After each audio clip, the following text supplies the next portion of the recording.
प्रिय दर्शकों, नमस्कार। आज आप सभी के समक्ष एक जातक की जन्म कुंडली लेकर मैं उपस्थित हुआ हूँ। आप इनकी जन्म की डिटेल से देख पा रहे हैं। 1 अगस्त 2003, समय है दोपहर में 2:20 का। जन्म स्थान सियोनी, मध्य प्रदेश का है। इसके आधार पर जब आप इनकी कुंडली का निर्माण करेंगे तो कुंडली बनेगी यहाँ पर वृश्चिक लग्न की, और राशि यहाँ पर बन जाएंगी सिंह राशि। वृश्चिक लग्न, सिंह राशि दोनों ही देखा जाए तो जो कुंडली में ऊर्जा वाले ग्रह होते हैं, मंगल और सूर्य, इनकी राशि है। इसका प्रभाव बड़ा ही अच्छा देखने को मिला है, क्योंकि ये स्थिति जातक को अच्छी मजबूती प्रदान करती है। जातक अपने दम पर आगे बढ़ पाता है, जिम्मेदारी उठाने का स्वभाव तो रहता ही है, साथ ही अपने जीवन में कुछ बड़ा करना, कुछ अलग करना, इस तरह का स्वभाव भी जातक के जीवन में देखने को मिल जाता है। यहाँ पर ये जरूर ये बात है कि ये लग्न जो है वो वायु अपने जल तत्व का है, और राशि जो है वो यहाँ पर अग्नि तत्व की है। तो आग और पानी का इतना मिश्रण नहीं रहता, लेकिन उसके बाद भी ये दोनों ही जिम्मेदारी उठाना और कुछ बड़ा करना, लोगों के लिए भी कुछ बड़ा करना, सभी के लिए अच्छा सोचकर आगे बढ़ना, उस तरह की स्थिति को बढ़ावा देता है। इस दृष्टिकोण से ये प्रभाव अच्छा है। सिंह राशि होने सबको साथ लेकर तो चलेगा ही, साथ ही साथ जो एक लीडरशिप क्वालिटी होती है, राजा जैसे जो गुण होते हैं, वो भी व्यक्ति के अंदर देखने को मिलेंगे, जो अच्छा ही परिणाम प्रदान करेंगे। फिर आप देखिए कि जातक के लग्न में केतु ग्रह विराजित है। लग्न में स्थित केतु जातक को ये देखने को मिला है कि वैसे तो थोड़ा भ्रम जातक को रहता है, थोड़ा चिंता करना या अधिक सोचने वाला बना देता है, लेकिन ये केतु धार्मिक कार्यों के लिए अच्छा होता है, व्यक्ति को अच्छे कार्यों में जोड़कर रखता है। ईमानदारी से किए जाने वाले कार्यों के लिए केतु लग्न में अच्छा होता है। इस केतु के चलते कई बार दोस्त मित्र आदि से धोखा मिलता है, या कई बार जो साथ में रहते हैं, कार्य करते हैं, उनसे धोखा मिलता है। लेकिन व्यक्ति अगर अपने दम पर आगे बढ़े तो ये केतु कोई समस्या प्रदान नहीं करता।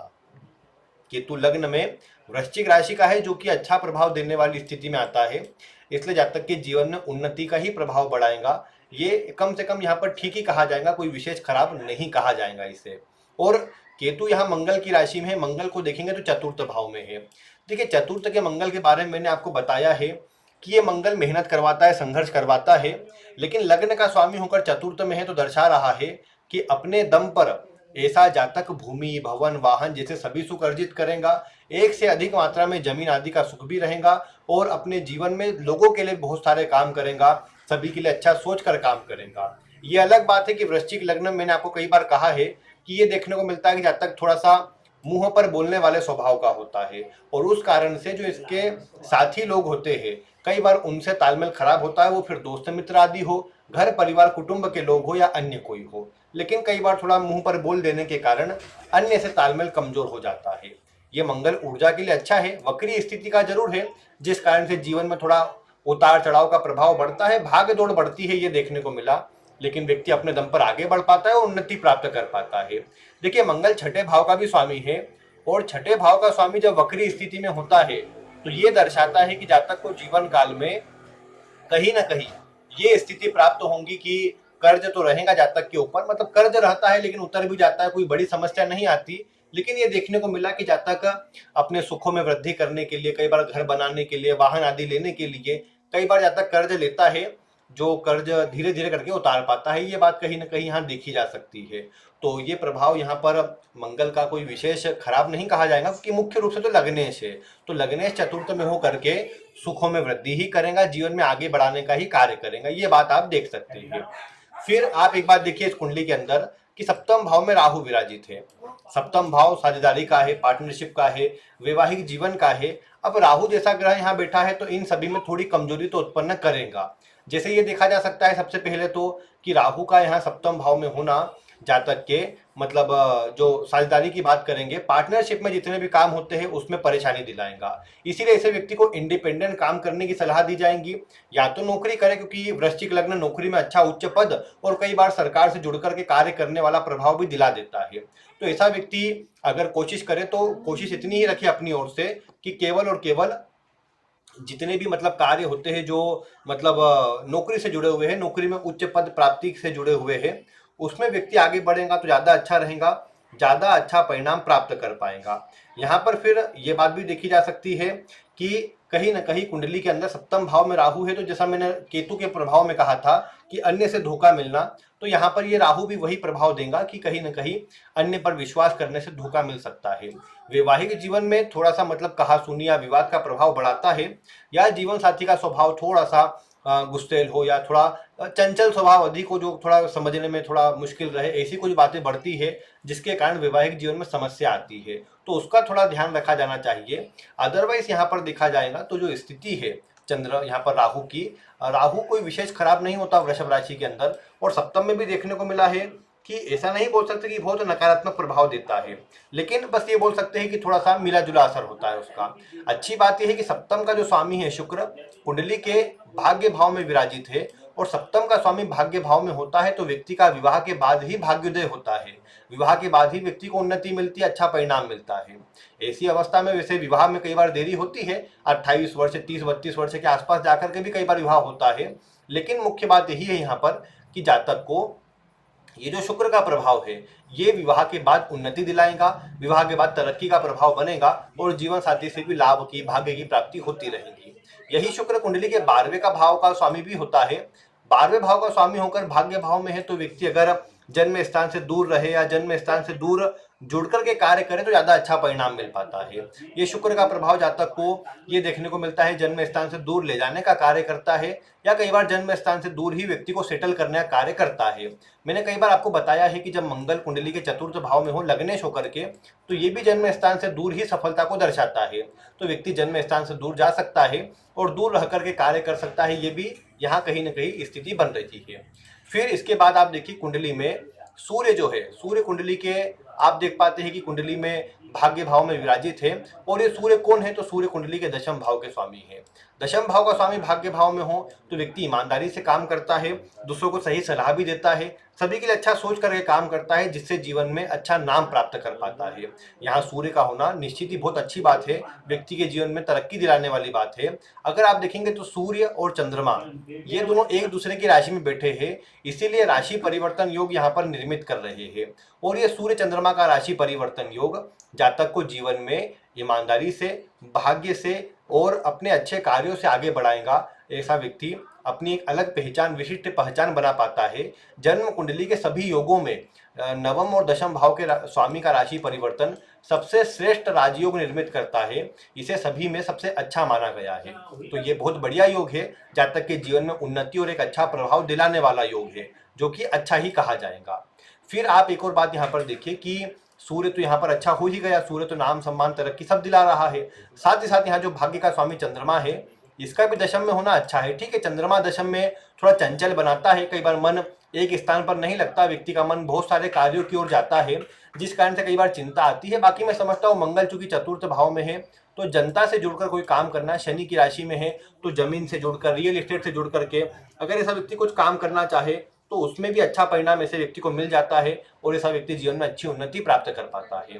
तो अगर यहाँ पर ऐसा कुछ किया जाए व्यक्ति के द्वारा कि अगर जैसे अब देखा जाए शनि अष्टम में, अष्टम के शनि क्या करेंगे, अष्टम के शनि जातक को मतलब मैं बोल सकता हूँ कि जमीन के अंदर से निकलने वाले चीज़ों से, जमीन से जुड़कर के कार्यों से, या फिर ये समझिए कंस्ट्रक्शन के कार्यों से, हेवी मटेरियल जिसमें यूज होता है उससे जुड़े कार्यों में व्यक्ति को लाभ अच्छा कराएंगे।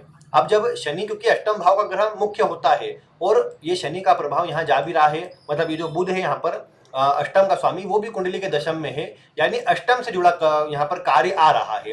तो अष्टम भाव से ही इंजीनियरिंग आदि या सॉफ्टवेयर से जुड़ा हुआ काम करना हो तो देखा जाता है। बाकी मंगल शनि का चूंकि कनेक्शन जिस तरह का है उसके चलते अगर जातक सिविल इंजीनियरिंग की लाइन में हो, या फिर अगर मैं कहूँ कि जातक ने कुछ कंप्यूटर में कुछ नए सॉफ्टवेयर आदि जो नई टेक्नोलॉजी से जुड़ा हो, उससे जुड़ा कुछ करने पर विचार किया हो तो भी जातक के लिए अच्छा रहेगा। हालांकि वैसे आगे चल करके भी जातक को जमीन से जुड़ करके लाभ अच्छा नजर आता है, क्योंकि नवमांश के अंदर भी शनि मंगल का दोनों का योग है, और शनि मंगल का योग यही दर्शा रहा है यहाँ पर कि जातक को जीवन काल में विवाह के बाद एक अच्छी स्थिति देखने को मिलेगी, और ये कहा जा सकता है कि जातक अपने जीवन काल में विवाह के बाद अच्छा प्रभाव तो लेगा ही, लेकिन एक और बात ये भी है कि जातक मंगल और शनि यानी जमीन आदि से जुड़ करके भी कोई कार्य कर सकता है, रियल इस्टेट से जुड़कर कोई काम कर सकता है, उसमें भी जातक को अच्छा लाभ अवश्य मिलेगा यदि अपने काम में जाना चाहे तो। बाकी नौकरी में भी अगर इसी कोई फील्ड से जुड़ा हुआ हो जिसमें लोगों से जुड़ना हो, लोगों के लिए कोई काम करना हो, तो ये शनि और जो मंगल का प्रभाव है अच्छा परिणाम देगा। जमीन आदि तो यहाँ सबसे बढ़िया प्रभाव में आ ही रही है। फिर बुध का असर जैसे देखिए, मैंने आपको कहा कि अष्टम का स्वामी यहाँ पर दशम में है, कार्य को लेकर चिंता या बदलाव का प्रभाव देता है, लेकिन एक अच्छी बात यह है कि धन की प्राप्ति अच्छी मात्रा में कराते रहता है। यहाँ लाभ का स्वामी भी कुंडली के दशम में है, तो लाभ तो अच्छा दिलाते रहेगा, लाभ में कभी कोई कमी नहीं लेकर के आएगा, जो कि व्यक्ति के लिए अच्छा ही रहेगा। फिर मैंने आपको कई बार बताया है कि बुध और गुरु दोनों साथ में हो तो इसे रुद्र योग कहा जाता है। ऐसा व्यक्ति कहीं ना कहीं अच्छा बुद्धि वाला होता है, तर्क वितर्क की क्षमता अच्छी होती है, ज्ञान अच्छा होता है ऐसे व्यक्ति में, और सभी कार्य को बहुत अच्छी प्रकार से बैलेंस करके कर ऐसा व्यक्ति चल पाता है। तो ये गुरु बुध का संयोग यहाँ पर बहुत अच्छा कहा जाएगा, व्यक्ति को अच्छा परिणाम देने वाला कहा जाएगा। यहाँ गुरु भी दशम भाव में इस कुंडली का सबसे प्रमुख ग्रह होकर बैठा है। गुरु को आप जानते हैं कुंडली के अंदर ये गुरु यहाँ पर दूसरे भाव का और कुंडली के पंचम भाव का स्वामी होता है। दूसरे भाव का स्वामी दशम में है, तो ये दर्शा रहा है कि जीवन काल में व्यक्ति अच्छा नाम सम्मान, अच्छा धन अच्छा अर्जित कर पाएगा। पंचम का स्वामी है तो अच्छा पद भी रहेगा और एक सम्मान वाली स्थिति, अच्छी पहचान वाली स्थिति रहेगी, धन की भी स्थिति अच्छी हो जाएगी, कुटुंब के लिए भी ऐसा व्यक्ति अच्छा करेगा और कहीं ना कहीं अपने आगे जीवन के लिए भी व्यक्ति अच्छा नाम अर्जित कर पाएगा और अपनी संतान आदि के लिए भी अच्छा काम कर पाएगा। तो ये वाली स्थिति यहाँ पर अच्छी है, अच्छा प्रभाव दे रही है। तो अगर आप देखेंगे तो कुंडली में ग्रहों की पोजीशन मतलब अच्छी नजर आती है, आगे बढ़ने का अच्छा प्रभाव नजर आता है, लेकिन स्वयं के दम पर।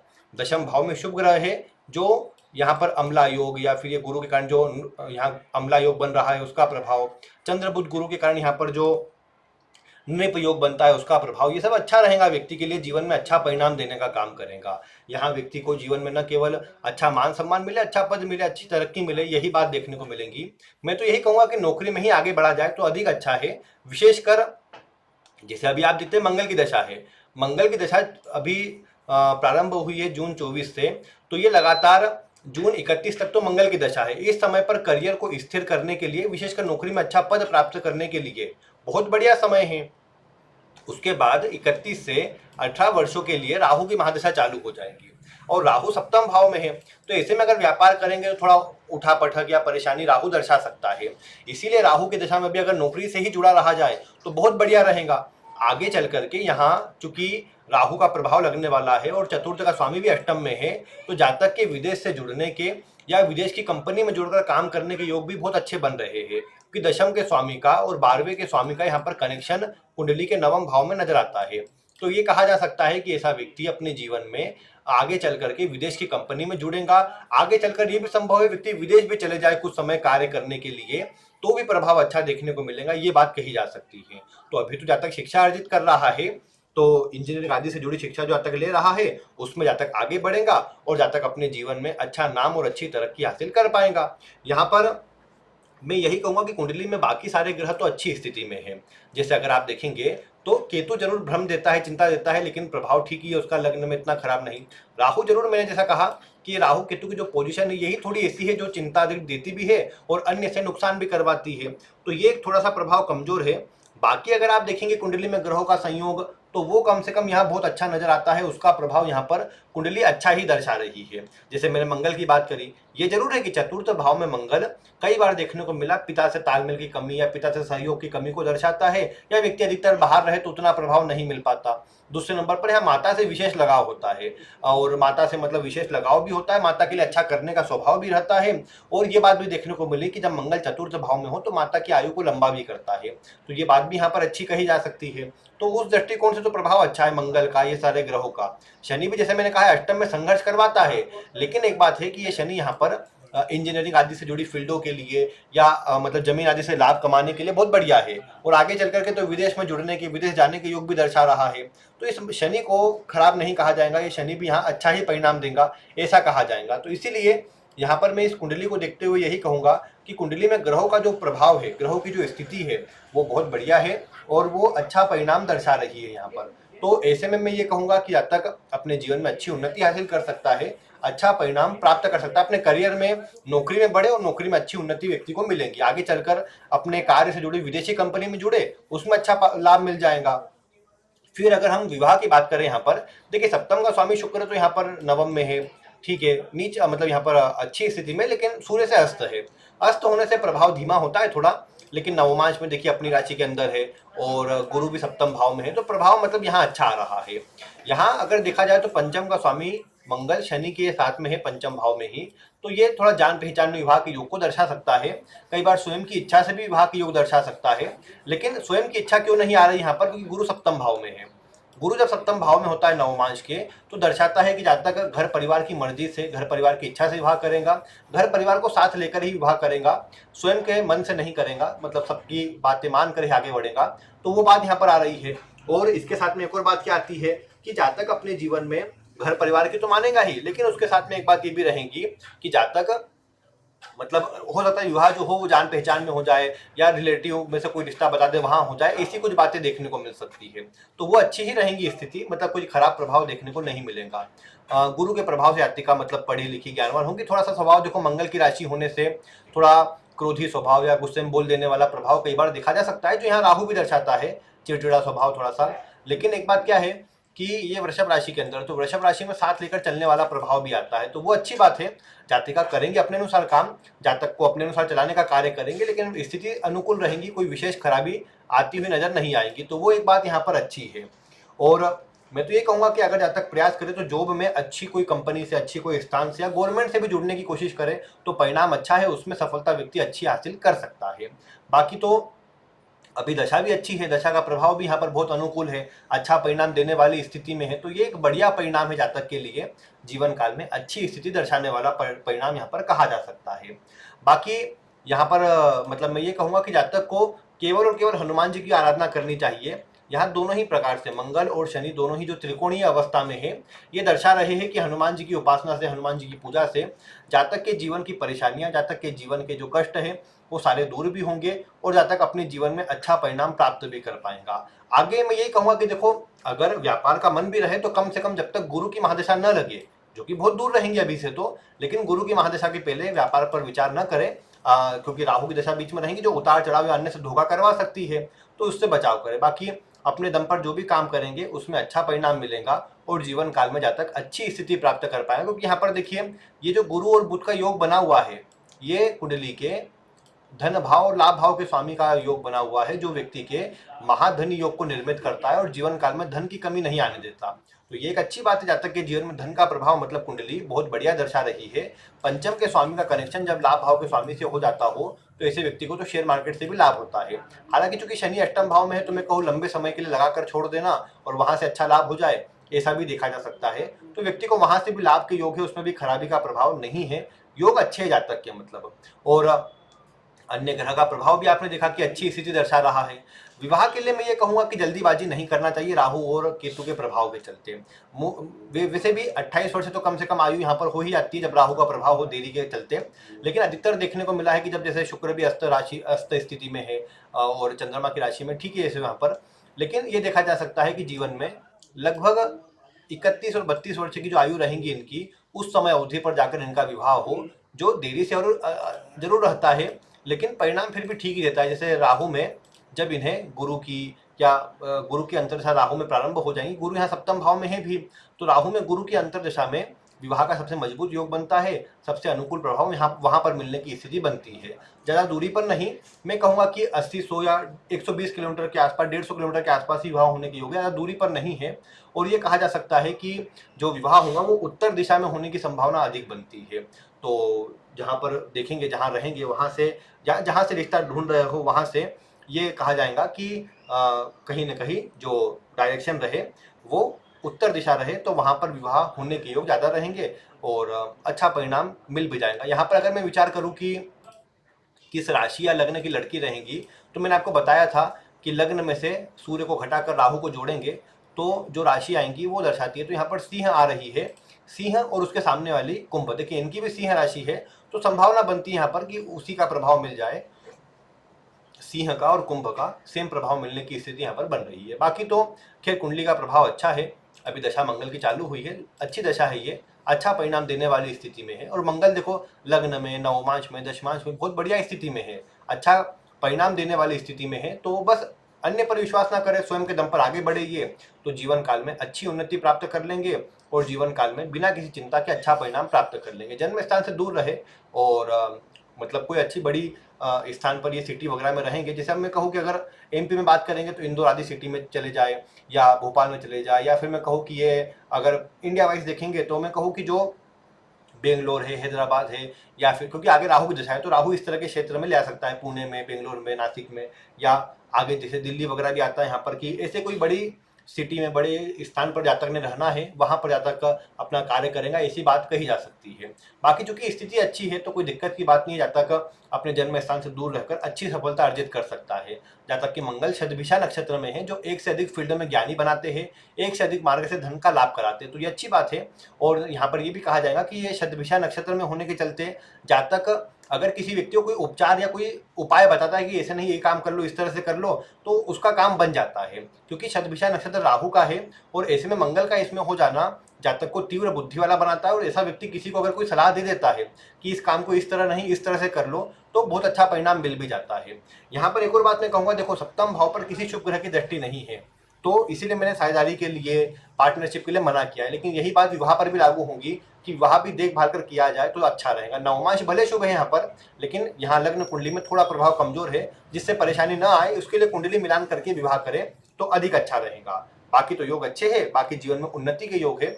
और प्रिय दर्शकों, अगर इनके विषय में कुछ अगर आप बताना चाहें तो आपका स्वागत है, आप वीडियो में कमेंट करके बता सकते हैं। मैं तो इनको केवल और केवल ये सलाह दूंगा कि ये अपने जीवन में हनुमान जी की उपासना करते रहे, हनुमान चालीसा का पाठ नित्य करते रहे, समय समय पर हनुमान जी के मंदिर जाते रहे, और गले में चांदी की चेन पहने जिससे मन शांत रहे, तो उससे चंद्रमा का असर भी अच्छा होगा और जातक के जीवन में अच्छा ही परिणाम बढ़ेगा। आगे चलकर चंद्रमा का रत्न या सूर्य का रत्न आदि कोई धारण करना चाहे तो धारण किया जा सकता है, दोनों में ही कोई खराबी का प्रभाव नहीं है। गुरु का रत्न भी ठीक रहेगा विवाह आदि के लिए और आगे कार्य के लिए अच्छा परिणाम प्रदान करेगा। तो इन रत्नों पर विचार भी कर सकते हैं। जो भी रत्न पहने कोशिश ये करें कि 5 से 6 रत्ती का धारण करें, ज़्यादा रत्ती की आवश्यकता नहीं है। इस कुंडली के अगर अंशों के आधार पर देखेंगे तो 5 से 6 रत्ती के उसमें धारण करें, पर्याप्त रहेगा और बाकी सारा परिणाम भी अच्छा मिल जाएगा। बाकी अभी रत्न की अपेक्षा तो मैं यही कहूँगा कि केवल और केवल चांदी की चेन पहन ली जाए। रत्न अगर कोई पहनना है तो आजीवन के लिए गुरु के रत्न पर विचार कर सकते हैं, वो नौकरी के लिए, विवाह के लिए और जीवन में उन्नति के लिए अच्छा प्रभाव दर्शा रहा है। तो गुरु का रत्न जो पुखराज होता है 5.25 5.5 रत्ती का, सोने की अंगूठी बनवाकर सीधे हाथ की तर्जनी उंगली में धारण करना जातक को अच्छा परिणाम देगा और जीवन में सारी स्थिति को अनुकूल करेगा। बाकी जो उपाय बताए है वो व्यक्ति करता रहे, केवल और केवल यहाँ पर हनुमान जी की आराधना करते रहे। बाकी आज की वीडियो में इतना ही। वीडियो देखने के लिए आपका बहुत बहुत धन्यवाद।